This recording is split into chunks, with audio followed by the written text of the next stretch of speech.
To change it. Changed. Change it. The number one rated, tied for number one podcast in all of Pennsylvania.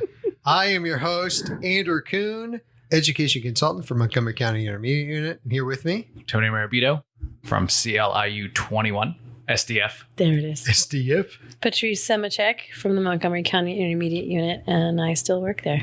And I think I'll take it from here. Very, very proud, very excited to have our guest here, the leader, fearless leader, and I guess we can even say godfather of podcast scene for this podcast in particular, Dr. Greg Koons. Welcome. Oh, well, thank you so much for having me. Been looking forward to this. We're excited to have you here. We owe a debt of gratitude to you because you took the time to share your podcast. I'd love to hear more about that and share with our listeners. But also, you encouraged us to get into the scene, to just dive in and see where things could go. And you have so many useful tips that I think we've used all of them. And then we listen to you more and more about just important things when you're a podcaster that you need to be aware of. So it makes sense. So Change Ed is in no small part thanks to your leadership. I really appreciate it. And I'm humbled by those words. So thank you so much. Yeah, back when we started, it's Lead On with Greg and Mark. It's now LoGam. We're changing it to LoGam. Oh, Less is more. Yeah. Less is more, they say. And it's got, unfortunately, the podcast cover has our faces, but they're sketched out. It looks like I don't have any ears on it. But we've come a long way. We actually started season 5, Dr. Mark Hoffman and myself. And thank you. But we go back to when Andrew was talking about that. Our roots, everything was so scripted, And it was like, hi, welcome to Lead On with Greg and Mark, at the very beginning. And now it's just a conversation. And it's so much about telling your story. What we're finding out is that people want to know about you as people. Right. This is about leadership, but they want to know about you as a person. I faced this similar thing. Men were doing the podcast, but I was like, BBT. There it is. But I was like behind the scenes, I was doing like editing and like whatever, trying to just be a part of it because they really didn't want me to be a part of it initially. I think. Here we go. But Andrew was like, the day they were recording, he's like, "You're going to join us today," and I was like, "No, I'm not. I need points. And what are we talking about?" And he's like, "Just talk." And I was like, "I can't do that." You're a natural, by the way. Thank you. You're welcome. Thank you. That's why they didn't want me on, because I'm outshining them in every way. Oh, that's right. He raises the bar. It was Andrew. That's true. Working. It was never Tony. Tony was always like, "Please be on this. I cannot do this without you." I get it's unbearable. Andrew's a lot. But I will say, like, one of the biggest things that we try to tell our guests, and we have a bajillion guests on, is like, it's really just a conversation. And that's really, it makes it so much easier when you start thinking of it that way. Oh, absolutely. I love this world of education, and this all comes down to relationships, right? So, even going back to our conversation, Andrew, I know I listened to one of your podcasts prior, and I said, here's just some suggestions, just because I've been there, done that, bought the t-shirt. We have t-shirts now, by the way. We have swag, LoGam swag. Wow. If anybody's interested. But we'll put your link in the notes. Oh, that would be fantastic. We could use more listeners. But Andrew, I thought that was really good. Open, honest feedback, which we talk about sometimes. People aren't always, and this is a compliment to you, Andrew, people aren't always open to feedback. And I think that you need to be open to it before you can really receive it and change what you do and improve what you do, right? Yeah. Thank you. That's the first compliment I've gotten on this podcast. Season 2. And that's enough of those. Okay, we'll His head already can't fit through the door. This podcast is a long time coming, right? We've all got different schedules. Yes. I think you were even at a different IU at one point when we started the conversation. Now we're solely hired to babysit Tony. So that's exactly what I do. CLIU. But please don't tell your mom to watch and listen to this episode. Oh man, she's still number 1. Yeah, she most downloaded. Maybe Greg's Mama's boy. He must be a mama's boy. Without a doubt. Yeah. All of that. I'm a mama's boy as well, so I get it. I hope my boys are mama's boys. Yeah. I only have one boy. That's 3 girls, one boy. So anyway. No one asked. Yeah. We were all sharing. It felt like a moment to share, and now. Yeah, you just ruined that moment. It's a vibe. Yeah. The vibe is gone. I love you, girls. Andrew. Please be a daddy's girl. What about Nolan? Poor boy. Yeah, he's the best. Anywho, when we started this conversation, we had a lot of conversations about agape and the love of teaching, and love to hear your insight, especially where you're working at administratively, just like your lens on that through your career. What does that look like for you? So this all goes back to my family and my childhood. I had great mentors in my mom and my dad. Mom was a teacher of the deaf and hard of hearing, and my dad was a social worker at a residence in Whitehaven. It's Whitehaven Center, where they had full-time residents there of adults with disabilities. Wow. So I learned a lot about that caring, compassion, advocating for the rights of people with disabilities, and making the world a better place. They really set the stage for me. When I look at the love of teaching, I think about my parents. Big hearts. Yes. Both those jobs take big hearts. Yes, they do. Yes, they do. That's awesome. I think it naturally shines through in your leadership style too. There was a massive change when you started at the IU, at CLIU, and the care and compassion that you just mentioned, but also I think the effort that you put in creating relationships and making sure that you met everybody when you came in, and just how you're never just in your perch. Like Right, you make right. sure that you're on the ground floor in the schools, meeting people. Where did that come from? Because that everyone feels that across the IU 21. I'm so happy to hear that. And a big thing is remembering your roots, right? And I remember those days as an itinerant special education teacher in the Hazleton School District, Heights Terrace Elementary. I remember what it was like being a teacher, those first days of teaching when, you're leaning on others, and a lot of people helped me. So I don't want to lose sight of that. So that's why I'm always out and about learning what the pain points are with others. I do scheduled visits. Like last year, I went on van rides and things like that with transportation. That's where my passion is. I think too many times in leadership, we get stuck. Like Tony said, you get stuck in your office dealing with, some of the bureaucracy and all that. So I'm interested in hearing from you. You were talking a lot about wanting to learn and learn more. How does curiosity play into that for you? Are you a very curious person? Do you just want to learn? Do you want to lean in? Or is it something you've kind of conditioned yourself to be interested in things? So this also goes back to my childhood. So growing up, it wasn't like it was now. We didn't have the electronics. We eventually had a Nintendo. We were talking the other day about Atari and Intellivision. We had that. Dad had, we were the only ones had Betamax. I don't know if you remember Betamax. Oh, my uncle Only had 2 one. movies at the local video store that we could rent. But what I found is I grew up in a big family, 2 brothers, 2 sisters, and I was that youngest brother who was just running through screen doors, and my brothers would play doggy. That was their favorite game, and they'd be tossing the baseball back and forth. And there I was running the bases. But when you talk about curiosity, a lot of it has to do with play, getting out there, trying something new, putting yourself in a vulnerable position, and really learning new things. It's something that, Tony, I'd love your perspective on this. So our opening day in service, we've been learning about AI. So a friend of mine helped me put together an AI theme song for our conference because we're beyond all limits. So it's this cheesy song that's beyond all limits. And so we had this playing through the beginning when people were showing up, and the lyrics and everything's up there. And then I'm like, group, everybody needs to get out of their comfort zone. So I said, I'm going to get out of my comfort zone today, but I encourage you to do that this year. So my secretary, Jen, who's wonderful, was able to put together there's an app for that. I was able to put a karaoke version of It's Sweet Caroline, but it's CLIU. Right. So Eric and Tony are there with the sound, and we're at Parkland High School, and it comes time for me to sing this song. And I'm trusting on the music to be the background.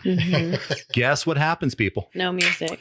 Best laid plans, no music. Oh, no. So I look at the crowd, and it's about 900 to 1,000 people. And right? I'm running the sound too, Oh, so it's even worse for me. And so I said, Surprise yourself. I'd have been so sick if I was Tony. That was Tony's last day. yeah. So so he's lucky I'm so forgiving. That's right. No, this actually That's my worked next out question. to my advantage. And I wanted to talk to you about that. Like a little bit of the feedback that I got was all positive. So what happened is I then announced to the group, I said, we're going to do this Acapulco, that's what my oldest sister, Molly, used to say for Oh, that's fine. a cappella. Yeah. So I start off, and how about all 900 to 1,000 people singing with me? I just got goosebumps. Yep. Really cool. Yeah, Oh my and that's what it's gosh. about, right? Yeah. Like they had my back. That's what leadership's about. You know, if you're leading, you want to be able to turn around and see there's 900 people there with you, Yeah. and they were, and that was just, you know, it was a special moment for me. And I can tell you that wouldn't have happened if it wasn't for the full year that he put in building the relationships last year. And the intentionality Yes. is what I'm hearing you say.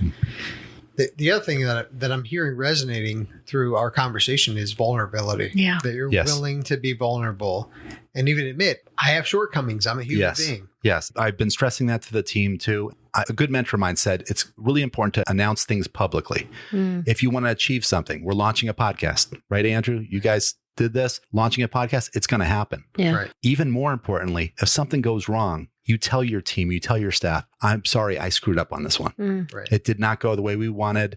And I have 2 examples that just happened. And I'm going to have to sit with my leadership team next week and say, look, this did not go as well as planned. Because I'll say to the team, like, look, team, I had all best intentions here. Right. And I put myself out there, Right. but there's times where you fall or times where you fail. And that's okay. Something that we've heard from our leadership team, and I've really embraced it, is the way you show up in the little things is the way you show up in the big things. Mm-hmm. Oh, I like that. And you're emulating that in the way that you're being consistent by being able to say, look, I actually know how to take ownership, or I know how to apologize, because I've modeled that in other places in my life. You don't just show up and do it once and then you move forward. Or the vulnerability, same thing. You're able to get on that stage and, all right, here we go. Let's see who knows what's going to happen here. Right. But I also feel like those are the teachable moments, that you're leaning into those teachable moments and not having it scripted, like you talked about how you started there. Not having it being scripted allows us to be genuine. It who sure we does. really are. It sure does. And that's where the beauty is, right? I just keep thinking about, I keep going back to childhood on this, but something I really wanted to bring up is resourcefulness. Mm-hmm. Like people have asked me in the past, what's your strength? And I'm getting better at sharing strengths. It's everybody knows the interview skills. You have to talk yourself up. With this, I feel very strong about my resourcefulness. And it goes back to my days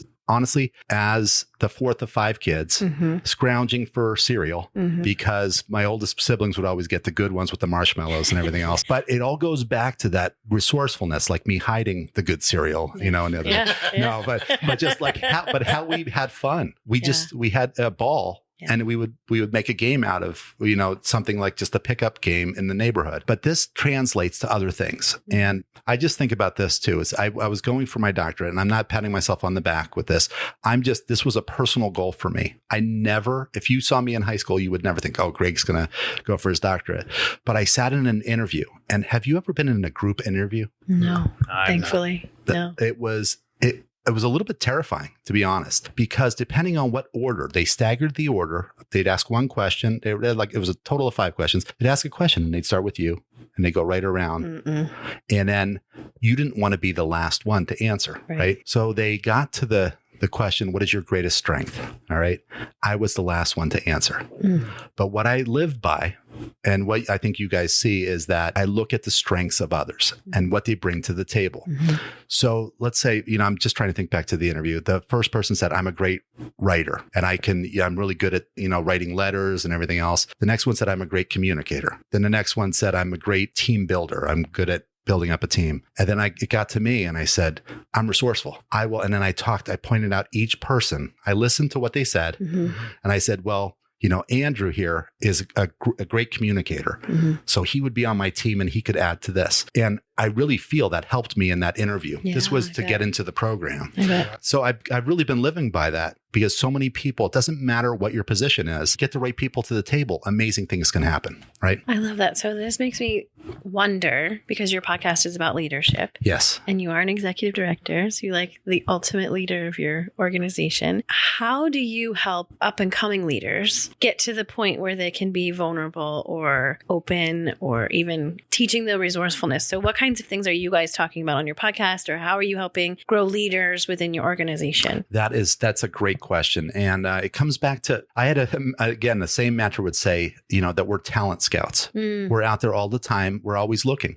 We're always watching. We're always listening. So that would be one thing, is that we're talent scouts. The other thing is that we need to be great mentors. So I could tell you right now, I have 2 individuals who are going for their superintendent letters who I'm working with. And the best advice I give them is exactly what you said about vulnerability. I don't know that I've ever seen you, or at least you haven't shown it, have like an outwardly bad day, like you've never shown it. So what do you say to the people directly underneath you, or even a few levels below? They're getting burned out. You can tell that they're having a rough day, whether it's on their face or it's showing in their work. What do you do in that kind of situation? And that's happened a lot lately. I've seen that with people. And sometimes I used to wear my heart on my sleeve. And I actually, it might be a defense mechanism too. I think in leadership positions, as you go higher, it gets lonelier. And Mark and I have talked about it on our podcast a lot. They're lonely positions, but you need your people to be their best when they show up. If they're not taking care of themselves, they're not going to be taking care of our kids and our students the way they need to. So the big thing is let them know it's okay to have a bad day. We are people first. Yeah. We have family issues that come up. We have tragedies that come up in our lives. My last cabinet meeting, I started by saying, it's okay not to be okay. I started with that. And a couple people just nodded. And I said, look, I just lost a good friend. Another exec who was really tough to a battle with cancer. Look, it's tough, but you got to put that stuff out there. And again, vulnerability, putting it out there. So I didn't mean to bring us down on that, but yeah, I think that's so important. And that's a great question, Tony. Just meeting people where they're at, respecting them for where they are, and then building them back up. That's really where I'm at. Young leaders or young new to position leaders sometimes feel like they have to project that they're not human, or have all the answers, or all of this, like I have to almost posture, which sounds terrible, but like I need to fake it till you make it, or I need to act a certain way because now I'm in this leadership role. How do you help people like that? I love that question, because it's the new leaders who should be asking the most questions. Right. And they don't. Right. Because they're like, if I'm asking questions, that means I don't know how to do my job. Right. But how else are you going to find out? Right. I mean, a lot of us, you said fake it till you make it. And how else are you going to learn? Right. We learn our best, I think, when we fall on our faces. We really do. Yeah. And so for young leaders out there, I would say, take some calculated risks, put yourself out there. How else are you going to learn? And ask questions. Get your tribe, find out who your tribe is, and lean on them. Yeah. That to me is the biggest. Yeah. Finding your people. I'm going to talk a little bit about myself now. Please do. Please do. So with the work that I'm doing in Gifted, like I'm taking on more of a leadership role there. And I don't think, and Andrew can tell me if I do this, but I don't think I like posture or try to pretend like I don't have the answers, and I don't feel like I say I do. Andrew? Oh man, the posturing that happens is disgusting. She's just lords her power over. I'm just kidding. No, you're not. You don't. No, but it's a daunting task, right? Like I'm still a teacher, according to my contract. But in reality, the roles that the three of us have, none of us are really, we're teachers, but it's hard to tell the difference between us and an administrator, if I'm being honest. Can you stop there for a second? Because I love that you said that. I do, because everybody has leadership qualities. Yeah. And you can practice leadership and not be a leader, right? You don't have to be an administrator to be a leader. And we have so many teacher leaders. We have instructional aides who are leaders. We have van drivers who are leaders. Yes. I have learned more from our drivers that day last fall. I go on the van and they are teaching me about each of the students. So they'd say, okay, Andrew over here, just so you know, he's very sensitive to sounds. So if we have somebody honks their horn or something, that might set him off. And it just talked to me about all the triggers and all the unique needs of each of the kids. That's a beautiful thing. And that's something they taught me. So everybody has those leadership skills. So I think regardless of your position, you bring a leadership, everybody brings leadership in some way. 1000% agree. Where I was going was like, for the first time I have people at work, and unfortunately Andrew's one of them, but if they keeps on giving. She's a very patient leader. I am. But from what I'm finding, working across intermediate units. Yes.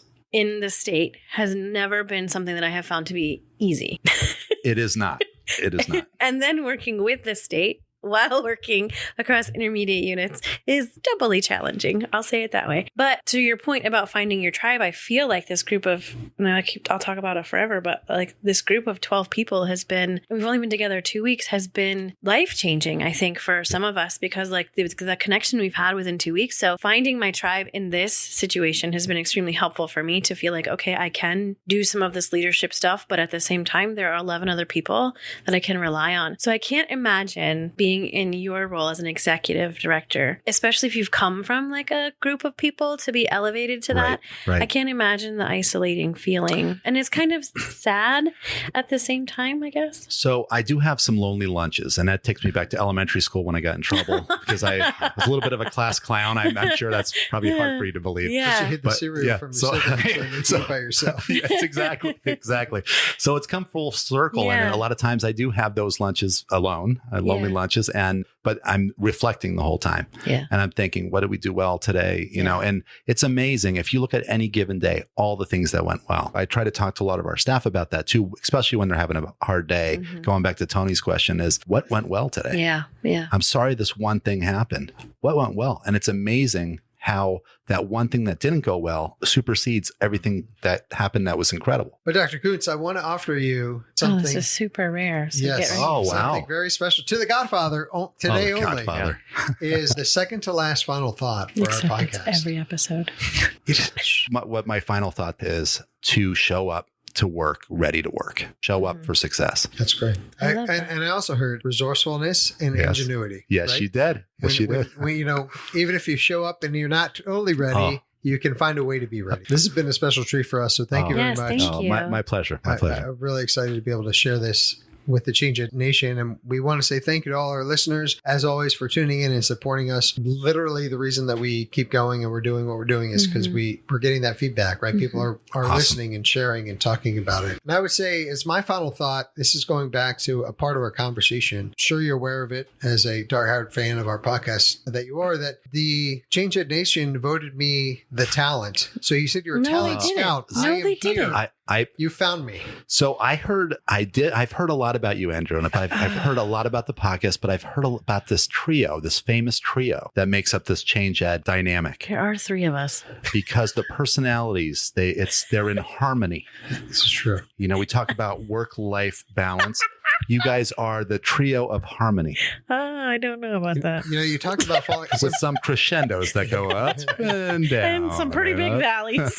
And, big valleys. You know, you said about sometimes you got to fall on your face. I felt like my joke just fell on it. Well, no, you can't Two say peaks. it was elected. You were not elected. You were like, it was, What was this? not a democracy. It was an appointment. Poor Tony, you deemed him the beard. The beard. Like, you're the talent, I'm the brains, and Tony's the beard. When Tony's like, We ran out of things. So Yeah, that was kind of rude. Yeah, I got a growth. Like I got a good job, you you can can grow never shave, facial Tony. hair. You have to have your beard forever. Wow. So we'd love to have you back on the show sometime. I would love that. I thought Would you love were that. going to say how you won the competition, and everyone knows that's not true. No. I think you should put it out for a vote. We did. We already did. We did You at did? Pete and At C. PNC last year. Tony wasn't even there It gotta- today. it's gotta and go bigger Andrew, than Andrew still came in last. Yeah, it was ugly. It was ugly. It was amazing. I loved it. I wish the board was still in existence. Meanwhile, we have to say, Greg was sitting at the board putting all the stickers on Tony's. I mean, you know. Yeah, that's Yeah. Totally fine. hey, gotta As long as support it's your not tribe. Andrew. That's my leader. I'm supporting my tribe. That's my leader. All the beards. The beard. Oh, man. All right. I All think right. we captured it. Yeah. Thank you.